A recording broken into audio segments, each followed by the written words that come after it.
Ethiopian Genealogy of Melchizedek. Ethiopian tradition provides a richly detailed genealogy that affirms Melchizedek's full humanity, while explaining Paul's remark about his lack of Levitical pedigree. It begins with Sedu, a Hamite monarch whose dominion stretched from Egypt into Nubia. Sedu founded a riverine fortress and trade hub, naming it Bethsaida, House of Salvation, to commemorate his deliverance from turmoil.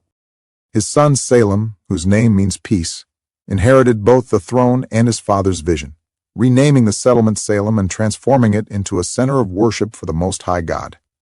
Salem fathered two sons, Melchi and Melchizedek, both raised in the austere sanctity of their father's court. Melchi, the elder, oversaw civic affairs, while Melchizedek was chosen by divine decree for priestly service.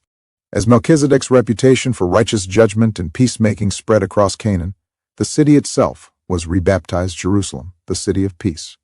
By preserving this non-Levitical lineage, from Sedu through Salem to Melchizedek, Ethiopian sources confirm his human roots without contradicting Paul's point that his priesthood stands apart from Levi's line.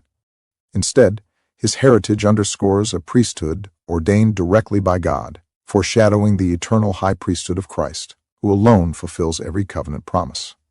Although later interpreters and some early church fathers wondered whether Melchizedek might be a theophany, a pre-incarnate appearance of Christ, St. Paul dispels this notion by emphasizing his full humanity. See how great this man was, to whom Abraham the patriarch gave a tenth of the spoils? Hebrews 7:4. By calling him that man, Paul affirms that Melchizedek was indeed a flesh and blood human being. His description in Hebrews 7:3, without father or mother, without genealogy, without beginning of days or end of life, does not deny his human origin. Rather, it points to the fact that his priesthood is not derived from Levi's family line. In other words, no recorded genealogy signifies exemption from Levitical descent, not the literal absence of parents. Living tradition of TEBEL TZEDEK. Just as Melchizedek provided Abraham with the golden basket of bread and the cup of wine at the Jordan, Ethiopian Christians continue to commemorate these tokens of covenantal life. On personal, familial, communal, and national feast days, they prepare the bread of the basket and the drink of the cup, invoking TEBEL TZEDEK, or TEBEL Melchizedek, the blessing of Melchizedek.